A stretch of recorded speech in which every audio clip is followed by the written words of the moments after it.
Good morning, everybody, and welcome to this third of our Northern Cancer Alliance Bitesize learning sessions. This session today is being run on Teams Live, which for those of you who have not attended an event on a live event, Teams Live event, it is slightly different. There is the normal questions, but as a delegate, you're unable to ask questions using a hand up or verbally. So we would ask that, encourage you to ask questions in the chat box, leave comments, and enjoy the session. So thank you. I'm going to hand over to your chair for this morning, and that is Annie Dolphin. Good morning, everybody. As Joe said, I'm Annie Dolphin, and I'm really pleased to be able to chair this session this morning. I'm one of the lay Northern Cancer Alliance representatives, and I'm really passionate about the subject that we're talking about today, inequalities. Before I introduce the first speaker, some of you will have been on the session yesterday morning. It was called Cancer Doesn't Stop for COVID, and Karen Verrill, the centre head of Maggie's Newcastle, gave us an amazing presentation that took us through the impact of COVID on cancer patients from February this year to the first vaccinations yesterday. The panel stories were hugely powerful and they were really heartrending. It's available on the NCA website, so please play it if you weren't there. It's fantastic. So that's a great lead into our first item. It's the impact of COVID and cancer inequality. I'm pleased to welcome Dr. Jonathan Slade, Deputy Medical Director of NHS England North. So over to you, Jonathan. Yes, thank you, Annie, and good morning, everybody. You can see the title of my talk, and I think what I wanted to do first was just remind ourselves of the background of health inequalities that we have in our area, and a little bit about how COVID is impacted on those more broadly, and then bring it down to cancer, which of course is the focus of this morning's session. So wide health inequalities are systemic in the North East and North Cumbria, and despite multiple efforts over the decades that we've worked on these problems, we still have not made a vast inroad into those differences. I think what we can say is that the health overall of the population has improved, but it hasn't narrowed the gap between the most affluent and the least affluent, the most socially economic deprived quintiles.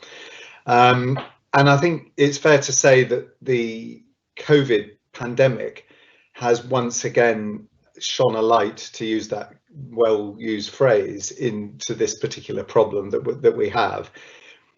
I always try and look for positives on COVID, hard though that may be, but I must say that the renewed focus and intensity on the effects of COVID on our populations, and particularly its disproportionate effect on the most deprived members of our population, is a good thing, because it's mobilizing efforts at national, regional and local level to try and address these problems more effectively than we previously managed to do. But just a few numbers. So the life expectancy in England varies by roughly 19 years between the richest quintile of the population and the poorest quintile of the population. Within our area, a 3-mile road in Middlesbrough will give you a 14-year differential in life expectancy between one end of the road and the other. The sadness about that particular statistic is that was exactly the same 10 years ago, and it hasn't actually narrowed, although the life expectancy has increased at both ends of the road. The gap still exists. Bringing it to COVID, it's almost impossible to imagine what the world was like without COVID. But just to give you a sense of a flavour of numbers, so in in the United Kingdom, we've had 1.7 million confirmed cases of COVID disease, 230,000 hospital admissions and 61,000 deaths. Currently in northeastern Yorkshire, there's 2,700 patients in beds suffering with COVID disease in our trusts. And the evidence around the way COVID has affected our populations very much confirms that the most deprived members of the population have borne the brunt of the disease and the mortality. So can I have the next slide, please? So there we go, lovely. So we have about 590,000 deaths in the United Kingdom annually, and the ONS keep data that looks week by week over a 5-year period as to how many deaths occur in any given week. And so the graphs that I'm showing here just depict the excess deaths. So the one on the left is the one worth looking at, and it gives you the 9 public health regions down the left axis. There are 7 NHS England regions in England, but there are 9 public health ones. And the orange bars numerically reflect the number of deaths from COVID, and then the white bars to the right of those with also numbers, and those are the additional excess deaths. So what this is showing us is that not only have we got substantial death from COVID, but we've also got substantial additional deaths from other causes, non-COVID related, or certainly where COVID didn't appear on the death certificate. So and this obviously is something of great concern to us, and I think one of the legacies of COVID will undoubtedly be the non-COVID related harms that the health of the population have experienced, more so ironically than the actual number of deaths from COVID itself. Can I have the next slide, please? So these are a way of depicting activity, and they call them heat maps. And if you look at the left-hand one, you can see the cumulative COVID rate cases across England from the 30th of January to the 17th of November. And the darker the colour, the more case density cumulatively. And then if you look at the right hand graph, the purple picture, the purple one, you can see levels of deprivation. Also, as the colour darkens, the levels of deprivation increase. And you can see what we've heard time and time again, that the bulk of COVID disease and deaths have occurred in the northeast and the northwest, to some extent in the Midlands and in London, but principally in the northern part of the country. And that, unfortunately, is where the highest levels of deprivation exist. So those graphs, you could almost transcribe them on top of one another, those photographs, which paint a very strong picture. Can I have the next slide, please?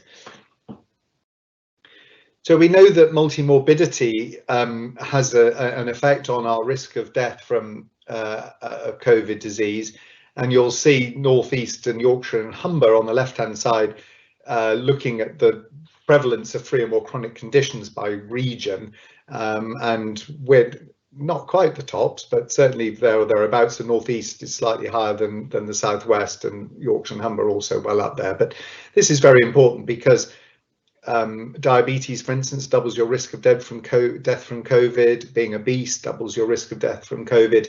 So multimorbidity has a huge impact on your likelihood of surviving an episode of COVID disease. Can I have the next slide, please? So just to look at the wider determinants of health, which obviously would include cancer, and I've just picked out 4 areas. These are public health data, and you'll see that the average number of people in employment in England is 76%, and if you look down at the bottom of the graph, you'll see the North East region, the bottom at 71%. There's stacks of evidence to show that the single best thing you can do for a person's health, both mental and physical, is for them to be in employment. And although we in health concentrate on health related issues because that's where we have influence, the reality is that health inequalities are addressed through non-health means in the main, and employment is one of those. Can I have the next slide, please? So bringing it more into a cancer facing mode. So this is a map depicting the prevalence of overweight individuals, including obesity, across England. The reason why I say that's cancer facing is, of course, we know that 13 cancers are linked to being obese, as are many other diseases, but talking of cancer specifically. And you'll see that Northwest and Northeast are at the top of the chart, if you can use the word top. And if we go on to the next one, please. And then we look at smoking, which of course is the single biggest contributor to health inequalities. In fact, 50% of all health inequalities can be entirely explained away in the difference in smoking prevalence. So the national smoking prevalence is now at 12.8%. And if you look at North East and Yorkshire and Humber, you'll see that we're at 18.6 and 17.4% respectively. What those aggregate figures for our two northern regions don't show is actually in some communities the smoking prevalence is in excess of 30, sometimes even 40% in adult males. So alarming though that statistic is, it actually masks that some finer detail, which of course influences hugely on health inequalities and cancer. And then if we could just go into the next slide, please. And then finally, alcohol, which is the other of the 5 key behaviours which adversely affect our health. Alcohol and substance abuse is one of those 5. And of course, we know that alcohol usage is linked with 6 or 7 cancers as well. And you'll see once again that North East and North West are higher levels than the more affluent areas of the country. Can we go to the next slide, please? So just thinking about what I've been spending a lot of time doing in NHS England is we have been helping restore clinical services that had been paused during wave 1 of the pandemic. And because of the renewed interest and intensity with which health inequalities is being considered, these created these urgent actions that all ICSs are required to consider when they are looking at restoration of services. And the 2 top ones, 1 and 2, are the ones that speak the loudest to me. So in the first instance, we need to protect the most vulnerable from COVID-19, and these are our most socio-economic deprived areas.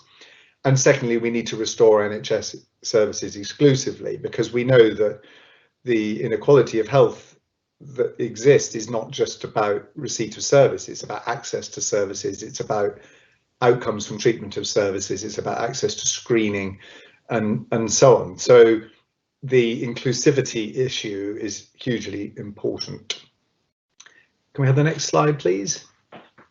So just to focus on some data on cancer. So the most immediate measure of cancer effects of COVID are to look at 2-week wait referrals, because that is the here and now, and it's a metric that we obviously have recorded for a number of years.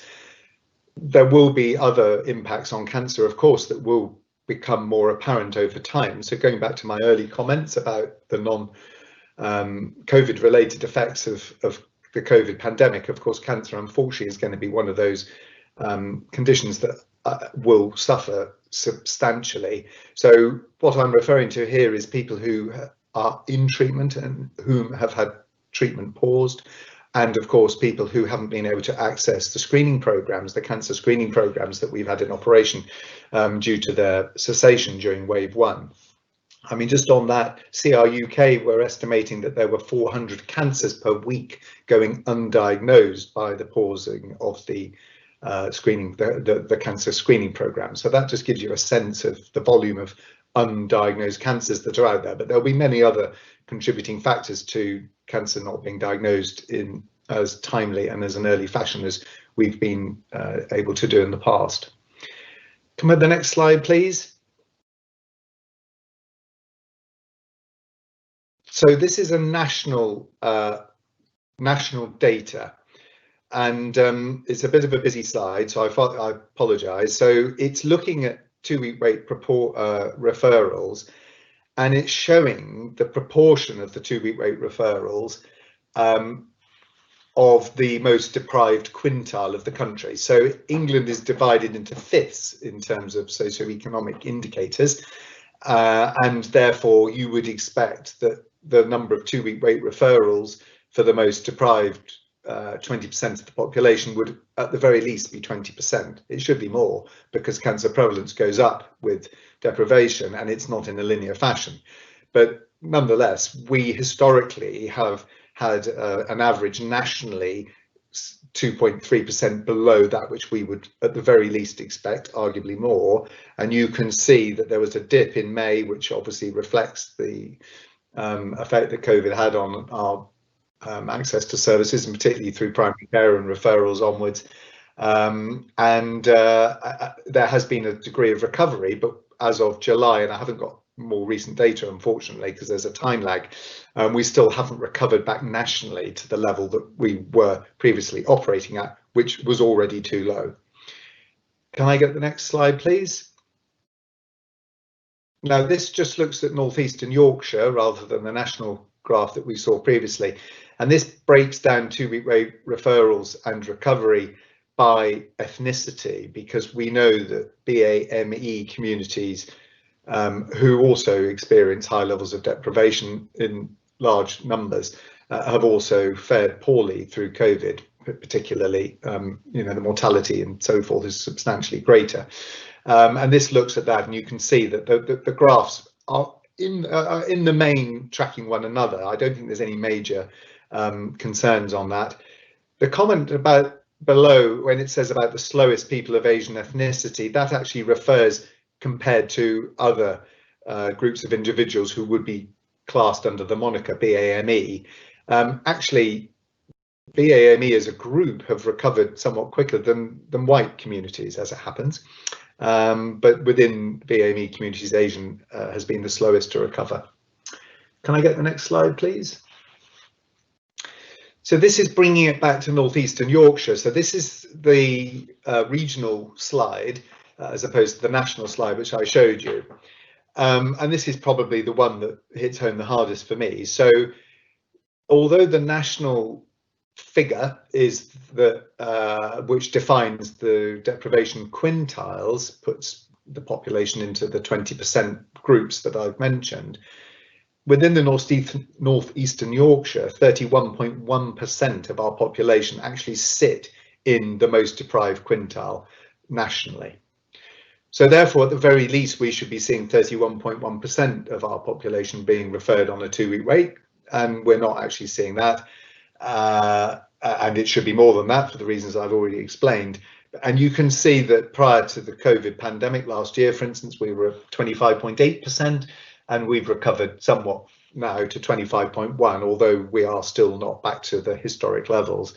But of course, that should be considerably higher, as I repeatedly keep saying. Can we go to the next slide, please?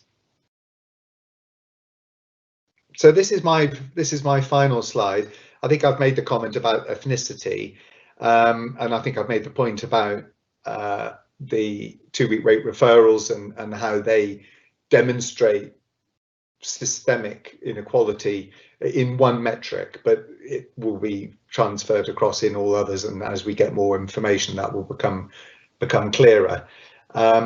So I think finally, I'd just like to say that we know that our populations who are most deprived are the ones who are most at risk of COVID disease, and there's lots of reasons why that is the case: multi-house occupancy, the need to work to eat, the existence of comorbidities, and multiple other issues that conspire to create this disproportionate effect, which also obviously includes cancer. The positive that I must take from this is that we have renewed energy, renewed focus on trying to address this very important problem. And I would very happily take questions if there are any that I can help with. Thank you very much. Thank you, Jonathan. That was a fantastic introduction to this morning, because the next 3 presentations are to do with smoking, obesity and alcohol. So it really steps us into the session as a whole. So thank you. There aren't any questions in the Q&A. Are you able to stay, Jonathan, if we have time at the end, or do you have to? Of course, yes, I'll happily stay. I'm looking forward to hearing the other presentation. Okay, that's great. So what I suggest is that we move on now to the first presentation which covers smoking and is called The Impact of Smoking and Cancer Inequality. I'll introduce the presenters. We have Ruth Sharrock, who is respiratory consultant at Q&A in Gateshead and clinical lead for tackling tobacco dependency. Joanna Feeney is from Fresh, and Dr. Chris Tasker, who's the GP in Newcastle, the NCA Cancer Research UK GP, and clinical lead for the Targeted Lung Health Check programme. So I think over to Ruth, first of all. Thank you so much, Annie. As Annie mentioned, really kind of segues exactly into what we're coming to. So you stolen the thunder with highlighting that smoking is the single biggest contributor to health inequalities, and the enormity of that problem in the northeast sits heavy. But I think you're right, there's really good grounds for optimism with renewed energies to tackle this. It does account for 50% of health inequalities, but it is also a treatable condition. The treatments are available, they're cheap, cost effective, and they work well, and we can have profound impact on people's lives by using them. So I'm very, very grateful for the opportunity to speak and to be supported by Joanna Feeney, who's worked as the Smoke-Free NHS Strategic Manager alongside me. Can I have the first slide, please?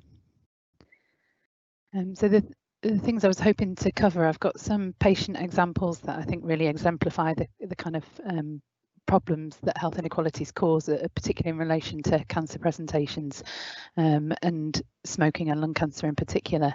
So I've got 3 patient stories to cover, and then Joanna's going to go through some of the current smoking statistics and the importance of a sort of system-wide aggressive treating tobacco dependency mission, and how we all need to be doing our bit across the system, targeting all groups and the benefits that can bring.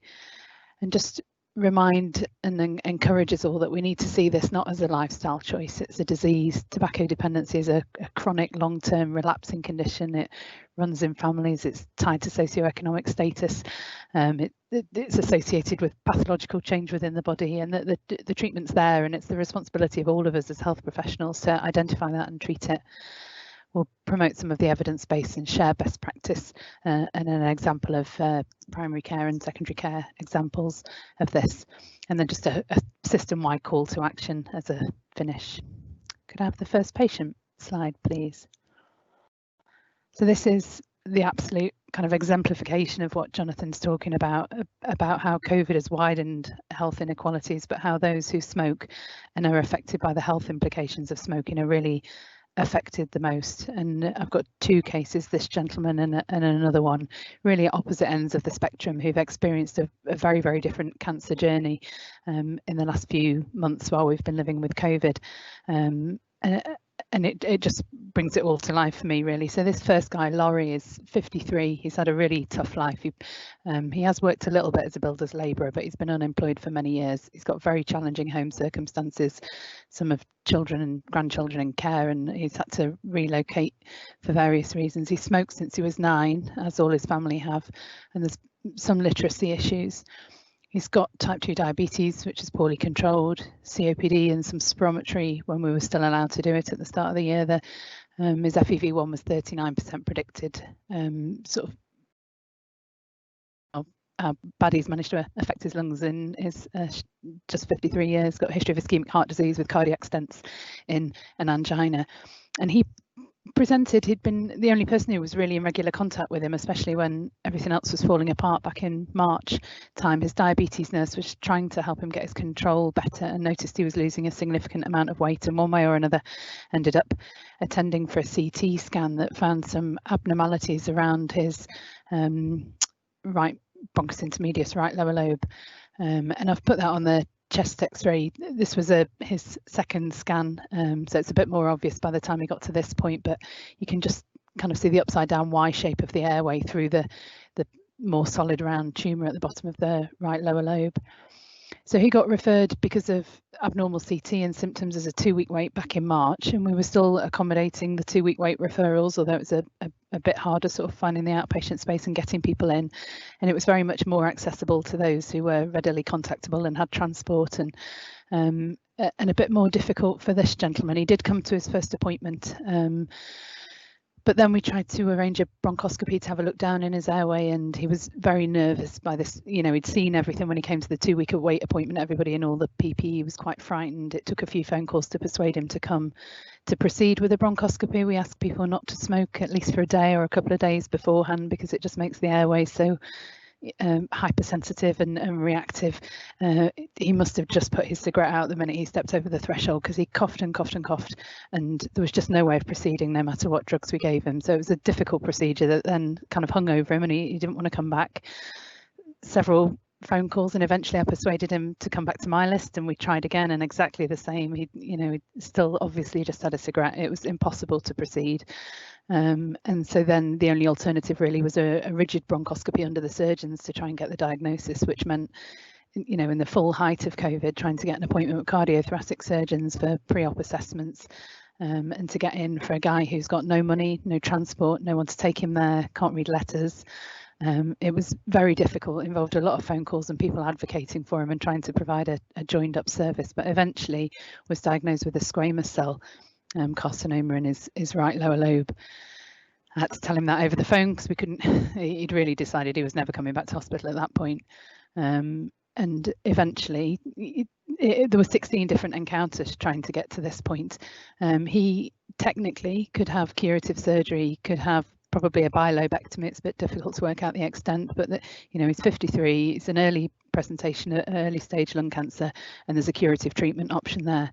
The barriers for him are his ability to attend and engage, the fact that his smoking is so profoundly impacting on his airways disease, that FEV1 of 39% makes general anaesthesia, thoracic surgery, much higher risk, and to a certain degree there'd be a significant improvement in that airway side of things if he could stop and maintain a quit attempt. But also in terms of his general fitness, his diabetic control, his heart disease risk would all be profoundly impacted if we could get him to stop smoking, and it'd be presented to the surgeons in a much better state. Eventually, I saw him at the start of last week. We'd persuaded him to make a quit attempt. I physically had to take him down to the outpatient pharmacy myself. He's been off cigarettes for 4 days when I spoke to him last week, and that's the longest he has ever managed since he was age 9, and he was enormously proud of himself, and kind of spurred on by that, he's making lifestyle changes, and he's engaged with a physio for some prehab. It's just such a shame that it gets to this stage before people kind of realise the enormity of the effect they could have by stopping smoking and the health impacts it will have. But it's not an unusual case. I often see people who get to this point, have the epiphany that they need to stop, have profound health improvement from having stopped with all their long-term conditions, end up having a bit of lung removed and feel better after the procedure across the board for all their different symptoms. It's just, like I say, such a shame it gets to that before they realise all this, and we really need to be getting to people earlier, obviously. So he's one end of the spectrum. His health inequalities exacerbated by his smoking, an early stage lung cancer with treatment options limited by his smoking, and still not there yet. This has taken all year and a huge amount of healthcare time. If I could go to the second patient slide, please. And this is the completely opposite end of the spectrum. So, excuse me. Surinder's a 77-year-old gentleman who just lives down the road from us at QE in Bensham. He's worked his whole life as a shopkeeper. His children have gone on to higher education. He originally presented with some right shoulder pain and an x-ray, and then got a chest x-ray that found an abnormality, and had a CT scan in February. So very similar time to Laurie was presenting, and the CT scan found him to have that left lower lobe tumour that you can see there. That's him facing forwards on the scan picture. But there's satellite nodules in both lungs. Nodal disease in the centre of his chest, a right chest wall mass that was the cause for his pain. So he's got a very advanced lung cancer, and as I mentioned, he's a non-smoker. Now at this time, sort of right in the heat of COVID, and when services were really stretched, palliative chemo for an advanced cancer in an over 70-year-old from a high risk, he was an Indian background. We were really very nervous and thinking that might be something we shouldn't be doing, and that was the kind of message we were saying to patients, that it would treat symptoms, and he was teed up for some radiotherapy for the bit that was causing pain, but that chemo would be very difficult. And he had a big family who all had lots of other social contacts and very closely involved with each other. We just thought he would be extremely high risk, but because of his background and because of how the sort of education status of his family, they just became very, very involved. They changed their working patterns so that everybody could shield with him, moved in with him, work from home. They researched what they should do to improve his nutrition, his sort of exercise capacity. Travel costs were no issue. Anybody could get him anywhere at any time. They looked at national trials. They did absolutely anything they could and really, really advocated for him. And he received the radiotherapy for the pain, but also had targeted systemic anti-cancer therapy with no time delay at all within the National Optimum Pathway guidelines, and has had an ongoing good response on a CT scan just over a month ago. So you've got these two cases, a young man with an early lung cancer who should have had everything available to him, still struggling and hasn't got there yet, and probably with the longest cancer pathway in the Northeast, I imagine. And then this guy who's just breezed through and been able to advocate for himself and get very successful treatment. And it's the health inequalities and principally the smoking that differentiates them. And the next patient slide, please. And I'm just talking about the tip of the iceberg. The ones I'm seeing, as Jonathan said, it's the drop in 2-week wait referrals that are the terrifying thought. There's a huge number of people, and the majority that are affected by health inequalities, secondary predominantly to smoking, that just aren't even on our radar and probably aren't on primary care's radar. This young lady, Kerry, is only 45. Again, she lives very close to the hospital, which is ironic. Her GP had flagged that she was seeing the local pharmacy, or ringing them actually, to get extra inhaler prescriptions far more frequently than she should, and was worried about COPD control. But the crux of the story was that she didn't know where else to go for help. The pharmacy number was the only one that answered, and the only solution she thought to her problems was to get more inhalers. It was just the tip of the iceberg. The respiratory nurses went out to see her, and she's living in abstract poverty. She's got very severe COPD, not been able to get spirometry because she hadn't attended for any of the invites she'd had previously. She's a smoker. She's got anxiety, depression, mental health problems, agoraphobia. The nurses said the housing conditions were appalling. They had to help her clean the house before they could even really go in. Her main symptoms are a kind of new persistent cough that's been present for a few months now. She's lost a huge amount of weight, a BMI 14, I think. She's definitely got red flag symptoms that would warrant her coming up to hospital.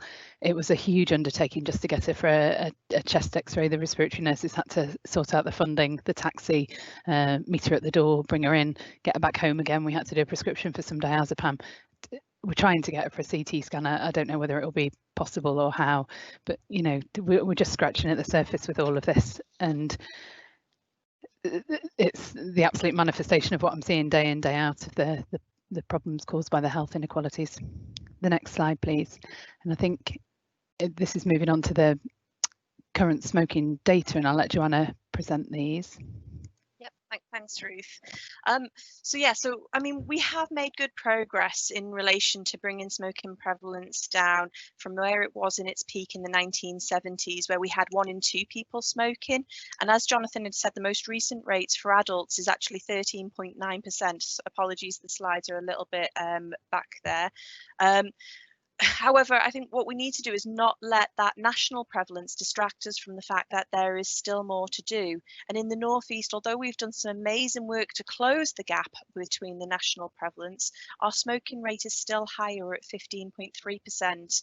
And we still have wide variations across some GP practices in the Northeast, where the prevalence rates can range up to 34%. And more than 50 of our practices in the region have smoking rates of more than 20%.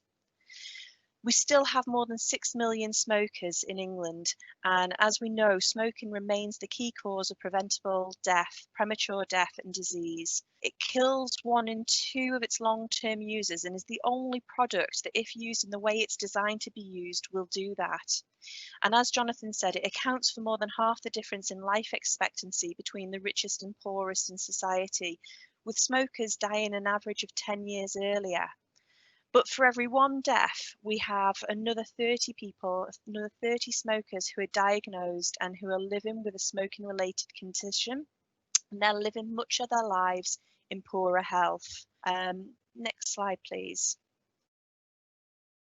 So when we think about inequalities, there's lots of dimensions of disadvantage, socioeconomic, such as income, employment status, education levels, but also others such as ethnicity, lone parenthood, mental health, homelessness. They're all related to disadvantage.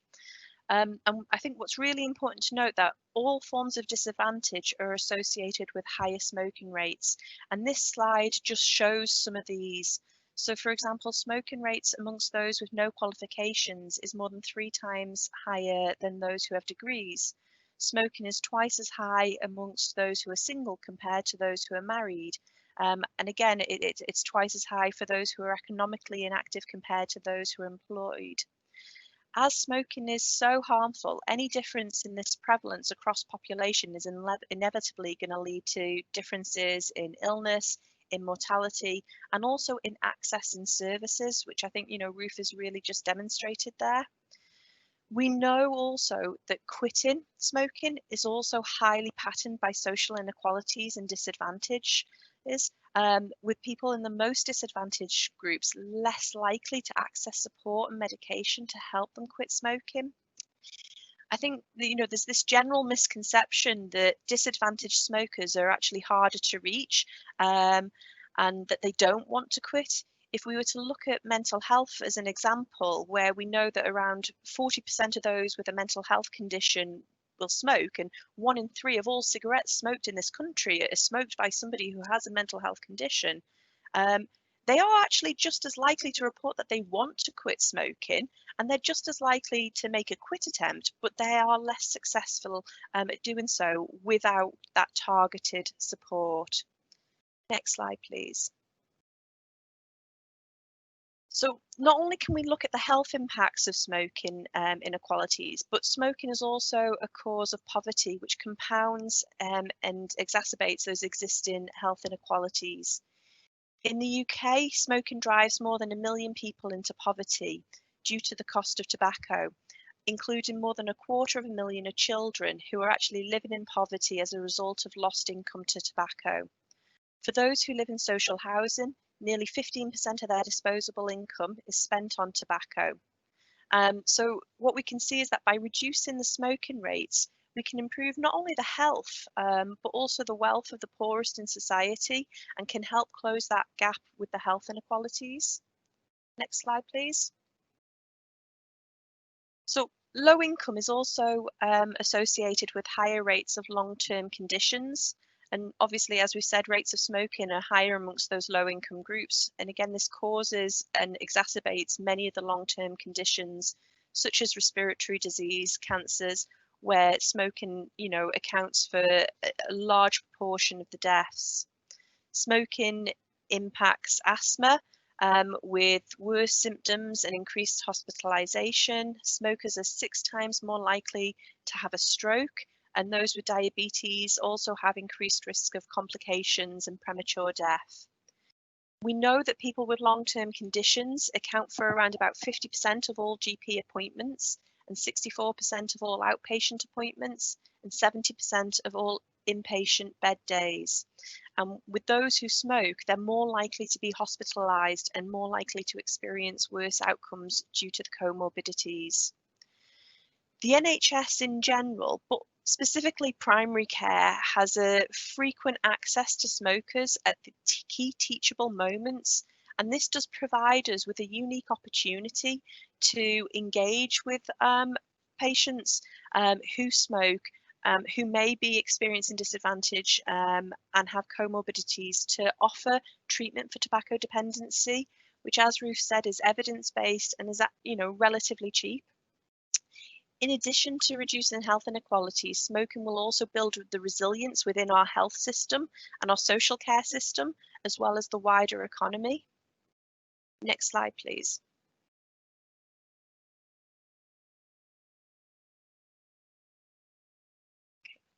So, in addition to the burdens on individuals and families from poor health, tobacco has a huge impact on the NHS. We know that smokers are more likely to report to being in poorer health, and as I say, smokers see their GPs more than 1/3 more frequently than non-smokers, and they're 36% more likely to be hospitalised than non-smokers. Every year, there's more than 500,000 hospital admissions for smoking-related disease. And at any one time, in our hospitals, 1 in 4 patients will be a smoker. As we've mentioned, smoking exacerbates and causes many of the long-term conditions. And this cost to the NHS is, estimated to be around about £2.6 billion every single year, with the avoidable costs to secondary care around about 890 million every year. And I've just kind of put some of the figures here of what that relates to within the North East. So within the North East, we're talking around smoking related costs of £132 million to the NHS.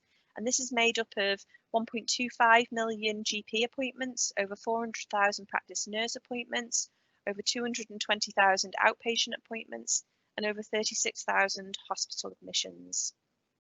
Next slide, please.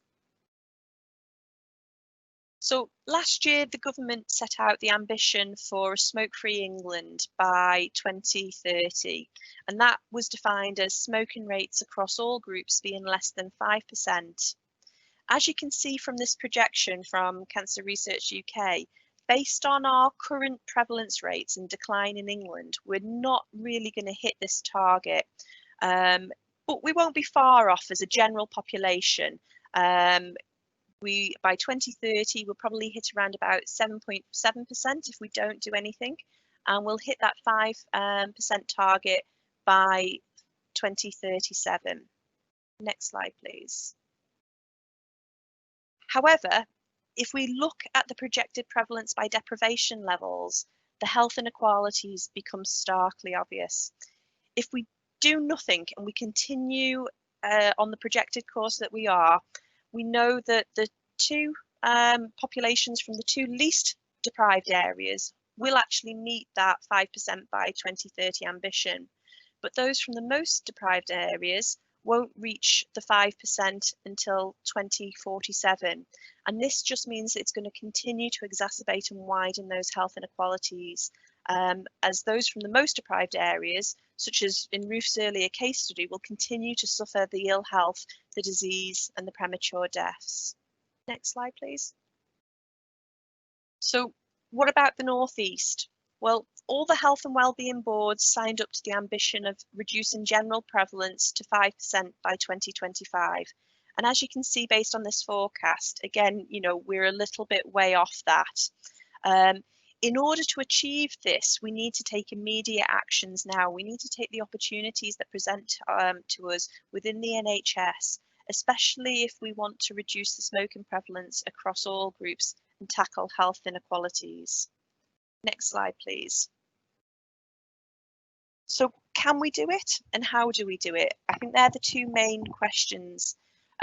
This slide might be a little bit complicated, but what it does is it follows we can follow the black pathway from somebody who starts to smoke as a never smoker, just trying to smoke, and it looks at what factors influence them to try to smoke, such as parents who smoke, coming from a more deprived area, through to them becoming a regular smoker, and the factors there such as smoking friends, low parental support, pro-smoking attitudes, and then on to factors that would influence them to make a quit attempt, such as concerns about health, concerns about cost, getting older, and then the factors that influence a successful quitter, such as how much cigarettes a day they smoke, the level of their nicotine addiction, mental health, socioeconomic status.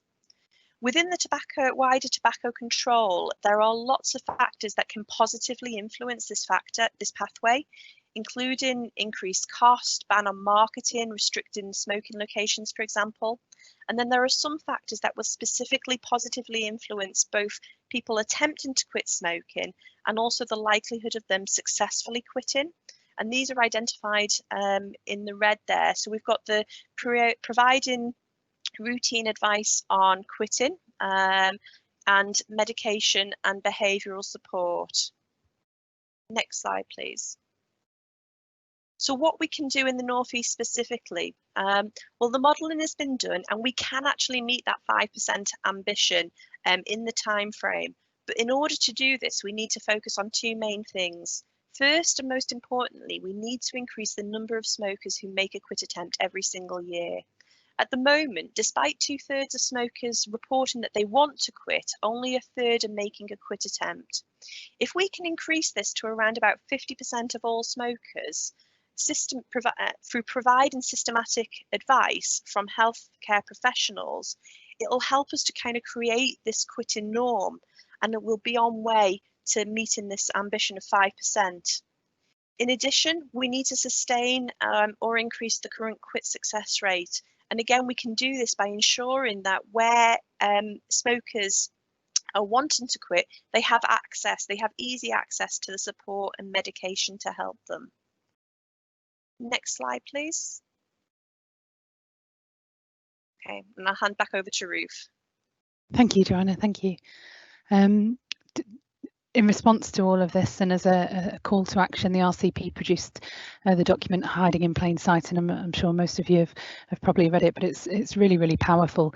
And I wonder if I might just read two of the opening sentences, which are really targeted very much at myself, my colleagues in the NHS. The foreword is written by Professor Jane Dacre. Smoking kills, but is entirely preventable. All clinicians encounter smokers in their daily work, and most will have first-hand experience of caring for people whose lives have been destroyed by addiction to smoking tobacco. And goes on to talk about the work that we've done sort of at higher levels with tobacco policy and legislature that has been the kind of foundation of the fall in smoking prevalence. However, there is one area where policy and practice have singularly failed to achieve their potential, and that is in helping our patients who smoke to quit. Despite the availability of evidence-based clinical guidelines on smoking interventions in the UK for over 20 years, smokers who use NHS facilities, and in particular our hospitals, are admitted and discharged without being asked if they're a smoker, or if they are asked without being offered help, or if they are offered help without that help being delivered at the time of the admission. Our consistent failure to act on the largest avoidable cause of premature death and disability in the UK needs to be remedied. And that, you know, it's true and it's embarrassing, but that's certainly the kind of system I've been training in the last few years and what we're working alongside. I mentioned earlier on we need to recognise tobacco dependency as a disease, and that there's an effective, cost-effective treatment, and that we're improving all aspects of most long-term conditions by helping them make a step towards smoking, as well as reducing their health inequalities, helping lift them out of poverty, and having a knock-on impact on their whole lives and those around them. Like Joanna mentioned, you know, in terms of children starting smoking, the example cast by the adults around them is the biggest factor. So we're not just helping the people in front of us, we're helping the generations that follow in their families. If I could go to the next slide, please.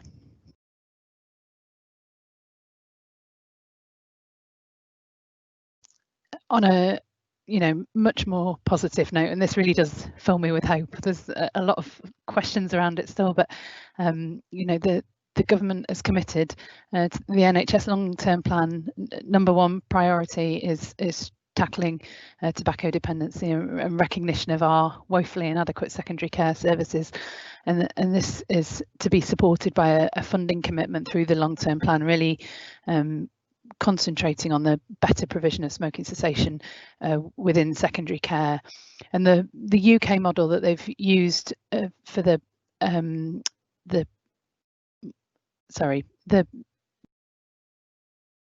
suggestion for how we deliver this within secondary care is based on a project that's come from Manchester, Wythenshawe and Greater Manchester, by a respiratory consultant, Matt Everson, who's set up the CURE project. And there's some really powerful stuff on their website, and I encourage everybody to have a look. And he gives a very powerful talk where he talks about going from negligence, which is what we're really describing in the RCP document, to excellence. And they've deployed sort of very high level stop smoking intervention within secondary care with a team predominantly of band 6 nurses who identify all smokers admitted acutely to hospital, so excluding maternity and mental health, but medicine, surgery. And it's an opt-out system, so they go and chat to all of them and offer them a 30 to 40 minute consultation, behaviour modification counselling, advice about stopping smoking, ensure they've got the correct NRT, and then follow that up for up to 12 weeks, you know, with local variability as to how it's delivered beyond hospital and into the community, but really tackling the people most hardest hit, the people I'm seeing every day who are impacted upon by smoking and who are frequent attenders at hospital. They're frequently using services, as Joanna pointed out on the previous slides, so that we're hoping the incremental rollout should be happening from April, and we're hoping that we'll be delivering it at a sort of 40% level come April, and then increasing to 100% over the next 2 years, such that by 2023 all people admitted to hospital will be offered this NHS funded tobacco treatment services based on the original example, which was in Ottawa in Canada, and the CURE model, which is the UK version in Greater Manchester. I think, you know, it was really exciting. I don't know if anybody else saw it, but a few weeks ago there was a backbench debate timetabled by our local MPs from Durham, Mary Kelly Foy and Liz Twist from Berkeley, who all asked for government to continue to commit to this despite COVID, and there was cross-party support. You know, it really feels like everybody wants to do this, and so, like I say, it does fill me with hope.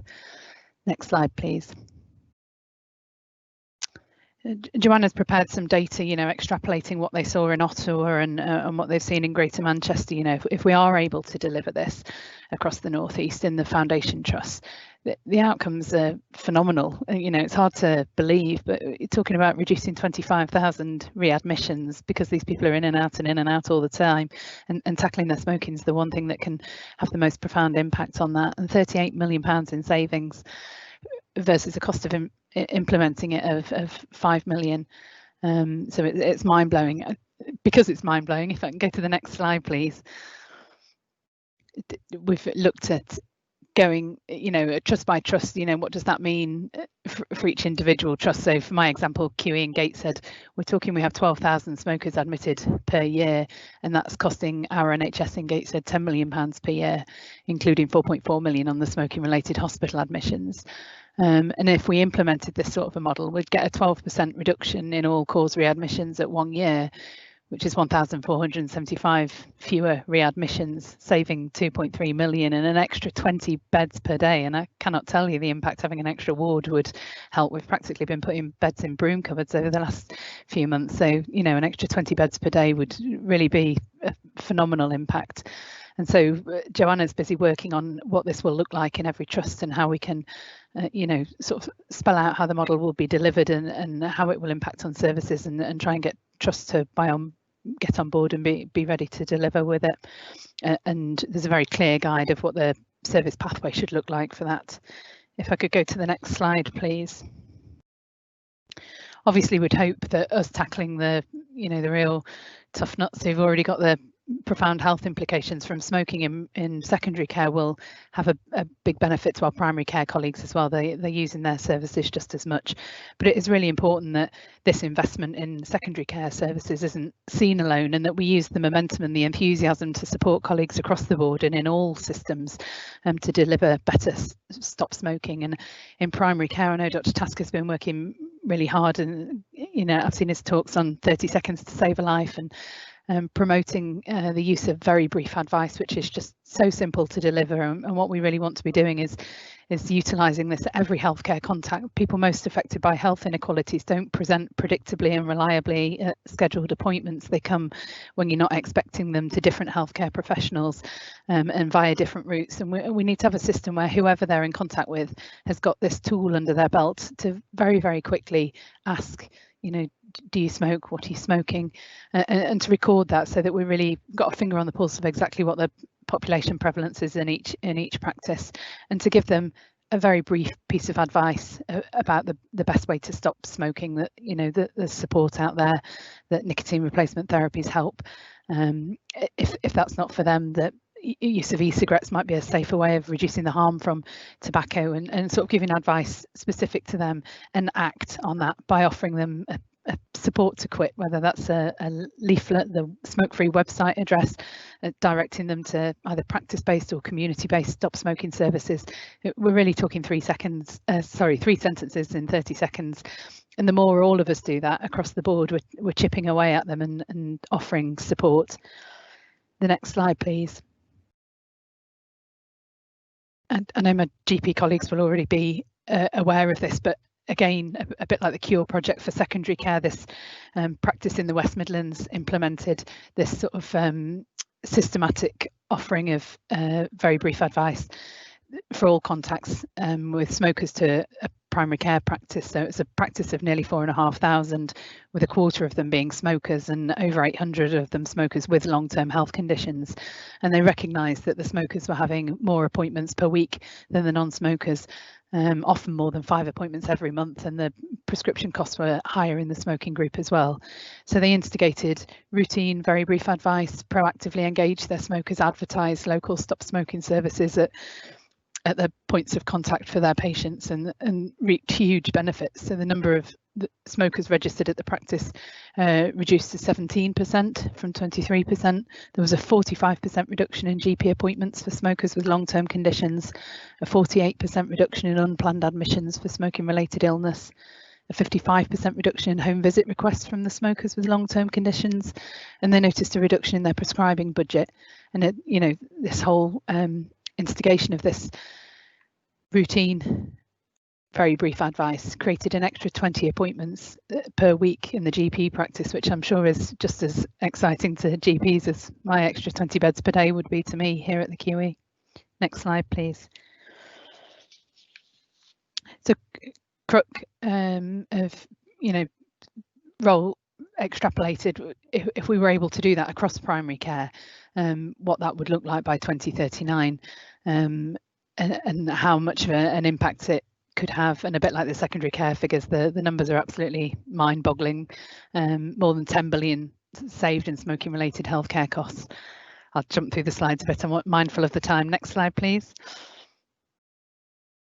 And these are more figures from routine application of VBA in primary care, talking about saving more than 9.4 billion to the NHS and reducing primary care costs. The savings would fund over 20 million GP appointments. It should be provided as a standard in primary care and complementing local stop smoking services. I think we need to remember everybody has a very different requirement for stop smoking. The patients I'm seeing need an awful lot of intensive input and support and repeated offers, but there are plenty of people who will stop of their own free will, or will be able to purchase their own NRT or engage with community stop smoking services. We just need to be reminding them and nudging them constantly across the board, systematically. Next page, please. With this in mind, I know Joanna and Dr. Tasker have been working very hard to get all primary care across the network up to the same sort of level playing field with the primary care network smoke-free pledge, acknowledging how powerful this could be. And the crux of it really is making sure we're recording an up-to-date smoking status, offering the brief advice at every healthcare contact. And recognising, as I was saying, that patient journeys and contacts are very different and unpredictable, particularly in those most affected by health inequalities. They present variably or erratically, and wherever they're touching the system, we need to be sure we're offering this to them. And next slide, please. And that was to summarise that, doing both primary care and secondary care, we can have huge impacts across the system, but we need to come on the journey together. We need to be supporting them at every step of their journey and every healthcare contact to, across the board, reduce the incidence of smoking, free up the appointment slots for the GPs and for home visits, reduce unplanned admissions and reduce the prescribing budgets. And in secondary care, we see benefits with reduction in emergency department visits at 30 days, reduction in 30-day readmissions. The Cure project, I think, saw 6% reduction in readmissions just at 30 days and was about 12% at 1 year. Reduce mortality, saves lives, save money. It's a no-brainer. And the next slide, please. And that's kind of an infographic to demonstrate that it needs to be across the board. We need to support those who need it intensively, and those who need it less intensively, we need to be flashing up on their Facebook page or Twitter or social media on TV and radio campaigns, which I know Fresh and Smoke Free have been supporting in the region and beyond. And it's the cumulative effect of all those interventions where we'll really start to reap the benefits, and why we all need to be doing this together. And the next slide, please. I think it was back to you, Joanna. So just quickly, it's recognising that, you know, smoke-free NHS and the opportunity within the NHS that sets out in the long-term plan, and the systematic provision of very brief advice in primary care is just part of the bigger jigsaw puzzle towards that smoke-free society that the government have kind of set out. We recognise that, you know, it's not just about providing treatment alone. And there are other things that we need to do. And I would recommend that if anyone hasn't seen the roadmap to a smoke-free 2030, to do a Google search and have a look at it, because it is a step-by-step guide. And if you can endorse the recommendations, what it recommends is a tobacco levy on tobacco companies, so that we can actually properly fund treatment services and tobacco control services. It recommends stricter regulations on tobacco, on the sales, on the marketing. So one of these things might be to increase the age of sale up to 21 years from where it is currently at 18. Increase taxation to make smoking unaffordable. And this is, you know, one of the biggest impacts that we have on preventing people taking up smoking. So there is more call for action from everyone to do their bit towards a smoke-free society, but we recognise that the NHS has a unique part to play. Next slide, please. Ruth, do you want to do the call to action? Sorry, yeah. I mean, it's the culmination of what we've been saying across the slides. We need to embed the smoke-free culture across all systems, across primary care, secondary care, local authority, and a real sea change in our attitude as healthcare professionals about how often we're offering the help, the support, making sure it's positive and encouraging, and you know, encouraging people to make a quit attempt, to keep trying, not give up on themselves. We need absolutely underpinning it all systematic identification of smokers, and it's surprising that we've only just kind of routinely established that in secondary care with recording it digitally. But as Jonathan pointed out at the beginning, there are a few benefits to COVID. We've really had rapid improvement and application of digital systems that we can record on admission smoking status, and an opt-out policy of referring them to stop smoking services on discharge, all recorded digitally, no intervention needed from healthcare professionals, and that needs to be across the board, that we're recording it so we can target our efforts. We need systematic delivery of very brief advice, ask, advise, treat in primary care. We need to proactively target the support to the disadvantaged smokers. They're the hardest to reach. They'll need novel models in terms of how we get to them, how we help them, how we support them, and that probably needs to be with partnerships across primary care and secondary care. And there's been some exciting talks at Gateshead local authority level about how we do that, and making every contact count with wherever they're touching the system, which might be social services, housing, you know, across the board. We need to remove any barriers that there are to pharmacotherapy access, and the covering of the costs for this. We need to help people make informed decisions about different ways of stopping, and that can include messaging around the safety of e-cigarettes and the benefits that switching to them would bring if people are unable to stop with standard nicotine replacement therapy. It's very easy for any of us to refer to a local stop smoking service via that link. Thank you so much. Sorry, we ran over a little bit. Okay, well, thanks very much to you, Ruth, and to Joanna. Chris, do you want to add anything, or has it been said from your perspective? Thank you very much. No, I think it's been said. I think general practice is good at recording smokers, but they need to do better at the advice and acting. But otherwise, completely agree with everything that's been said. Thank you very much. Yeah, okay. And it was a fantastic presentation because it started off fairly negative with the two different case studies. But you really gave me a very positive message, because we can do this. And that came over really strongly. And I'm really glad you quoted from Every Contact Counts, Chris, because I'd written that down and I remember that from quite a long time ago. So it's great to actually see that we're doing something to make that really happen, because I think you're right, there's a lot we can do in the NHS to push this forward. So thank you. We don't have any chat questions, so I am going to move on because we are slightly out of time. So I'm now going to welcome Claire Matthews. And Claire, I think you can tell people what you do, because I don't have a note of that here. So if you would do that. And Ruth Stevens, who's Programme Manager of Active Hospitals at Northumbria Healthcare NHS Foundation Trust. And they're going to talk about the impact of obesity and cancer inequality. So over to you, Claire.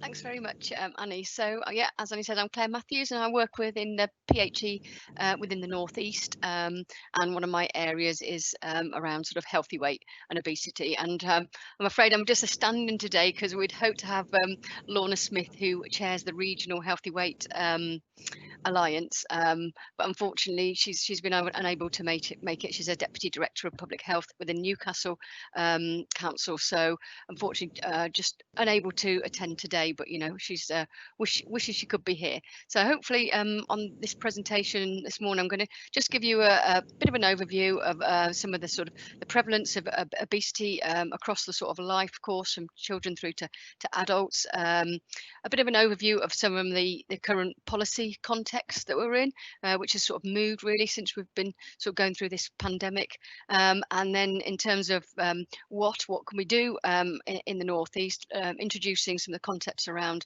whole systems approach to obesity as an evidence-based approach, and also then give you a bit of a flavour of some of the regional work that's currently taking place.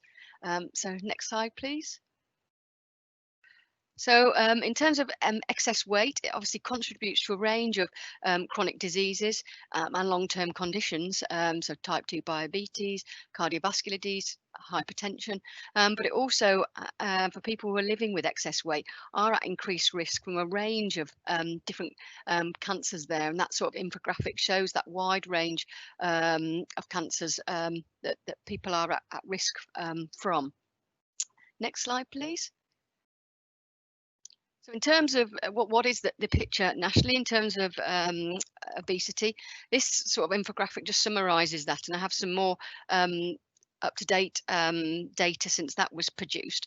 But you know, levels of obesity have been increasing since the 1990s, and particularly for adults. And in 2018, 63% of adults were living with overweight or obesity, and of this, around 28% of adults in England were living with obesity specifically. So we've gone to the next slide, please.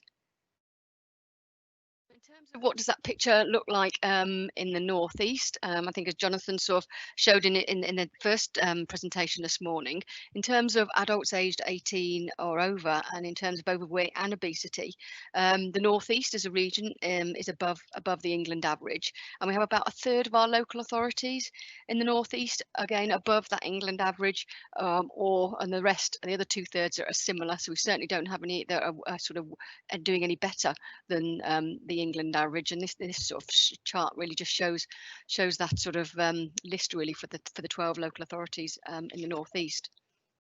If we can just go on to the next slide, please. So in terms of inequalities, this is just some hospital episode statistics from NHS Digital, which really shows hospital admissions sort of by CCGs for both elective and emergency, for those episodes classed as directly attributable to obesity and have been sort of coded as obesity being the primary diagnosis of the missing episode. I think you know, what's really clear from that sort of chart is that gradient with deprivation. So as you can see, the data is displayed by deprivation profile, and for those people living in the most deprived areas are experiencing, you know, greater hospital admissions due to obesity than those living in the least deprived areas. Next slide, please. So in terms of children nationally, this again is infographics is 2017, but and it's data from the National Child Measurement Programme, where children are measured in school when they're around 4 or 5 at reception, and around 10 and 11 years in year 6. In terms of the most recent data that was just published last month, what we're seeing is an increase in prevalence of obesity amongst reception age children. So where it was sort of 9.5% in 17-18, it's now up to 9.9% in the most recent 19-20 data. And in terms of children in year 6, again we're seeing those increases up to sort of 21% in 19-20 data. So there's something going on there between reception and year 6, with that doubling in prevalence, you know, from sort of almost 10% in reception through to 21% by the time they're age 10, 11. So over that sort of 5 or 6 years, that real doubling in prevalence. Next slide, please. So in terms of some of those inequalities for the National Child Measurement Programme, this again nationally looks at some of the levels of obesity per sort of deprivation areas, and what we can see that again we can see that sort of gradient from those living in the most deprived to those living in the least deprived. And what we're seeing is in reception, obesity prevalence is twice as high for those living in the most deprived areas. So for those in the least deprived areas, we're looking at a prevalence of around 6%, and then that sort of doubles really to 13% through to the sort of those people living in the most deprived areas. And when we look at sort of just specifically the classification around those children and young people living with severe obesity, there's even a bigger gap, sort of 4 times difference. So again, we're looking at 1% of children in reception in the least deprived areas living with severe obesity, and that goes up to almost 4% for the most deprived areas. Next slide, please. Again, looking at the same data, it's exactly the same sort of picture by the time we move up to year 6. So again, no change there. Again, obesity prevalence is twice as high for children living in the most deprived areas, and in terms of severe obesity, 4 times as high for those children living in the most deprived areas compared to the least deprived areas. And this is the most sort of recent data just published last month. If we can go on to the next slide, please. Again, this is a bit of a busy slide, but again, it just tries to show some of that regional picture. So the top chart there is looking at reception, and the bottom one is year 6. And again, really just highlighting for the local authority areas in the northeast, we've got well over 50% of local authorities in the northeast that are higher than the England averages for both sort of reception and year 6.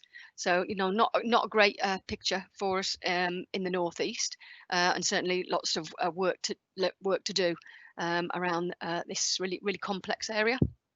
So moving on to the next slide, and thinking about sort of the policy context around sort of overweight and obesity and excess weight, I think really the pandemic and COVID has really shone a light, not just on well, particularly on sort of health inequalities. So here in the northeast, where we already had significant health inequalities, COVID has really exacerbated that, as a sort of Jonathan showed in the first presentation.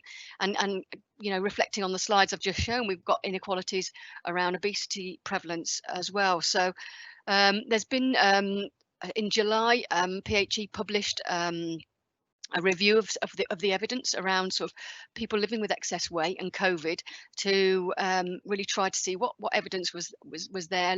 We were looking at sort of those people suffering really severe complications from COVID and death. And actually, you know, the evidence is starting to come through, you know, consistently now, suggesting that those people living with excess are at increased risk from COVID complications.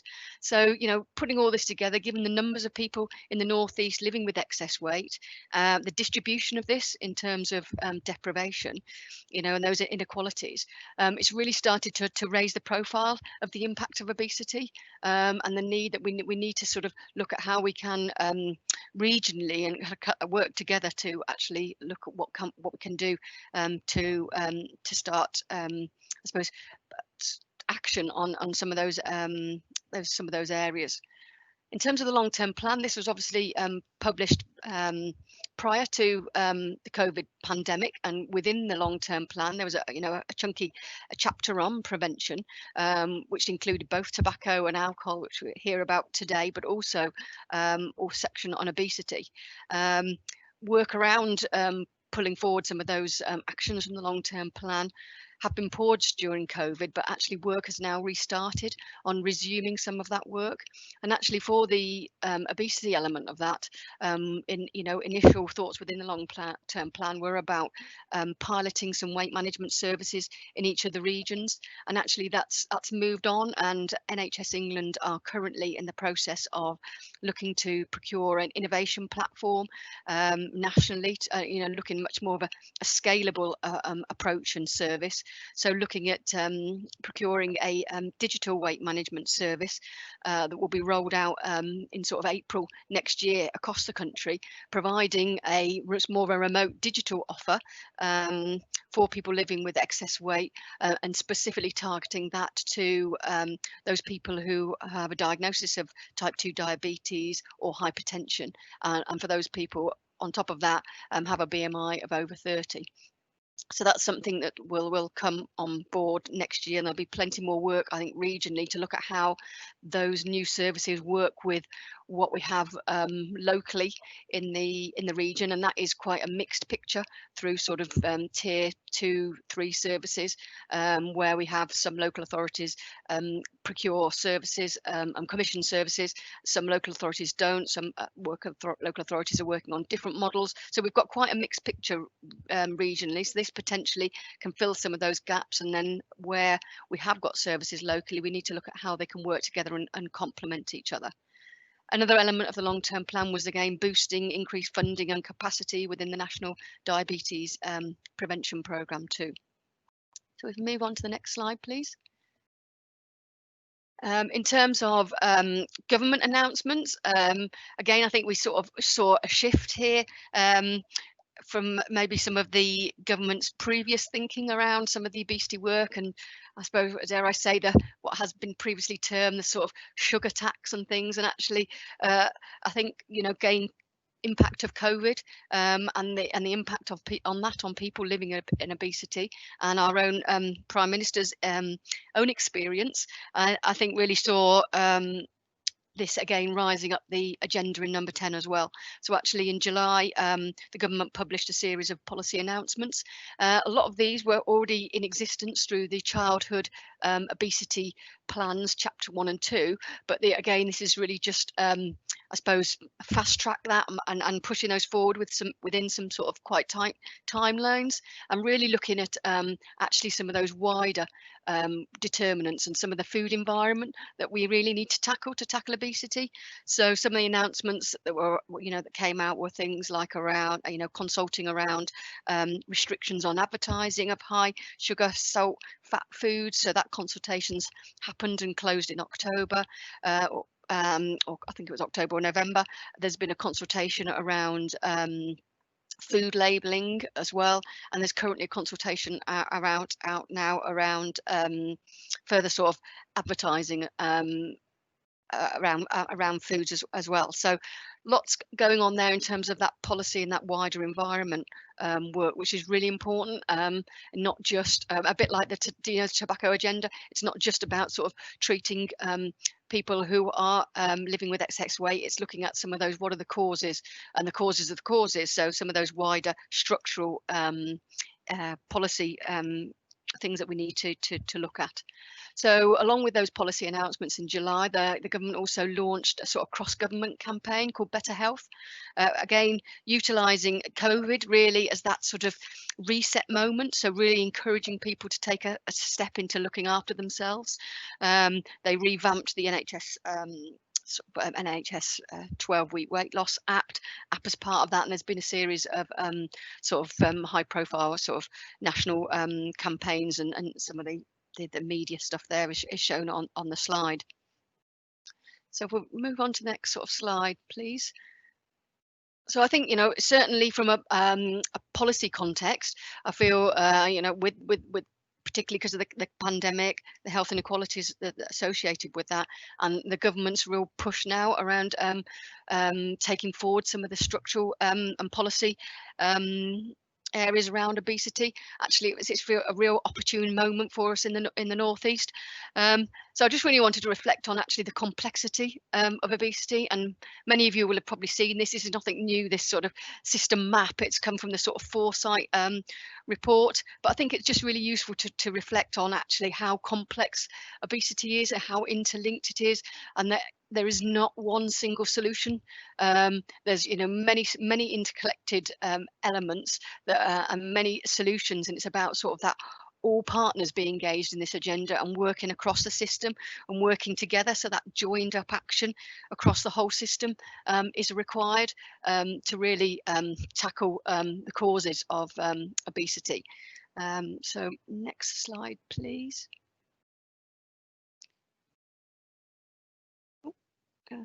Thank you very much. So again, I don't want to dwell on this for too long, but there are some evidence-based sort of resources and approaches out there. So the Leeds Beckett University over the last few years have been working with local authorities to sort of co-produce evidence-based resources to support local authorities and their partners to tackle obesity. And we had a number of local authorities from the northeast involved in those early pilots and those co-production processes. So we've got some of the areas in the northeast already working to this approach and have taken some of this work forward, which is really exciting. So the next slide, please. In terms of what is a whole systems approach, the guides that are produced, and there's a whole series of guides, really take a local authority and their partners through a whole systems approach and a process, because as we saw, it's such a complex issue to tackle, and we're wanting everybody to be engaged in that, but actually how and what are the steps that we need to sort of take.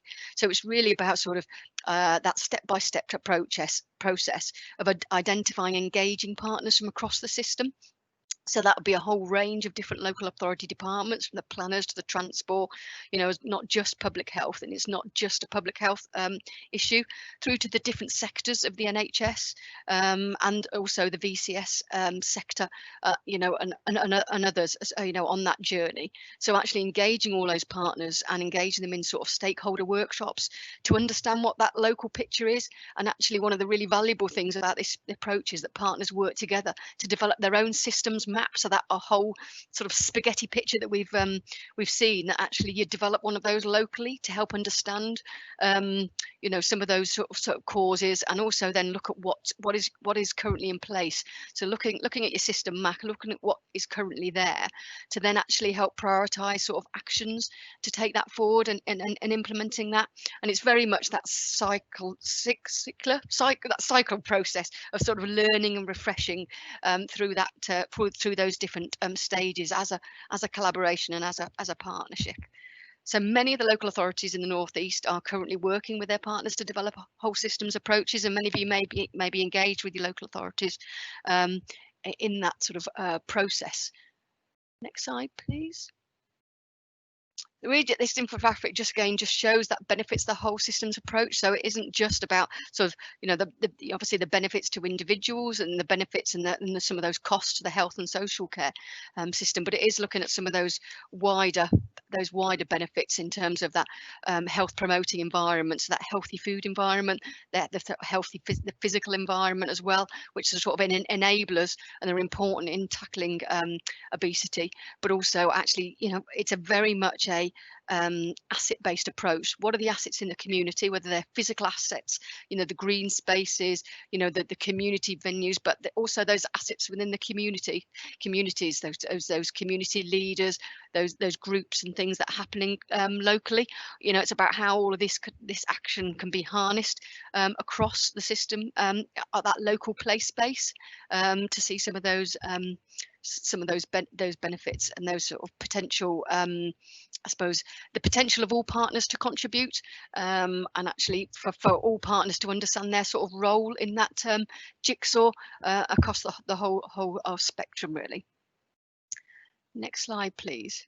So in terms of what are we doing in the North East? So we have a North East Association of Directors of Public Health network. So the Directors of Public Health in the North East sponsor a series of almost like themed or topic-based networks. So there's one around sort of healthy weight and physical activity, which brings together all of the public health leads from the 12 local authorities.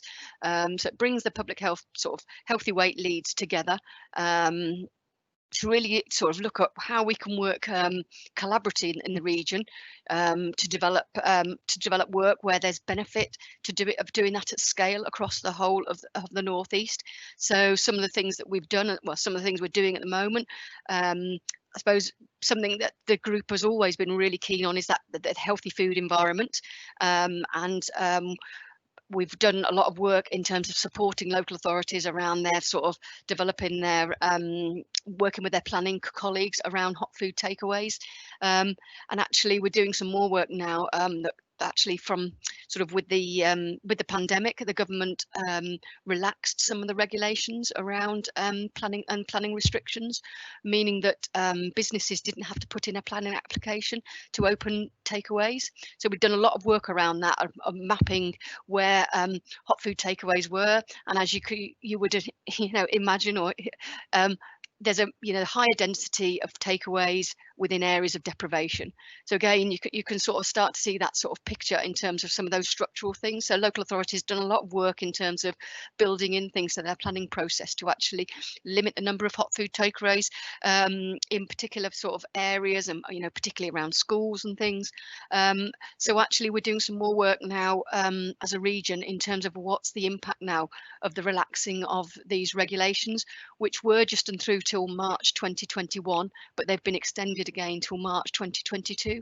So we're trying to understand what has been the impact of that, and how many more hot food takeaways we have in the North East now that have been sort of established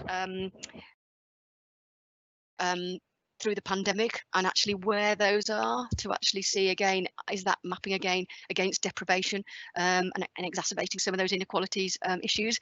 But obviously we're looking at that in line with also some of the sort of food insecurity work as well. Actually through COVID, these have been providing a source of people to get sort of food. So it's actually looking at in the round to actually try and understand, is the impact a negative impact or not? We think it may be, but we're not sure. So we're really trying to understand that at the moment, and work with our planners to try and look at the extent of that. So that's an example of some of the work we've done. In the past, we've worked with the mental health trusts, the 2 mental health trusts in the region, to develop a mental health weight management programme called Weight Off Your Mind, and the network has supported the physical activity element of this. And we've recently supported the Cancer Alliance's Healthy Weight for Prevention of Cancer conference that took place in October.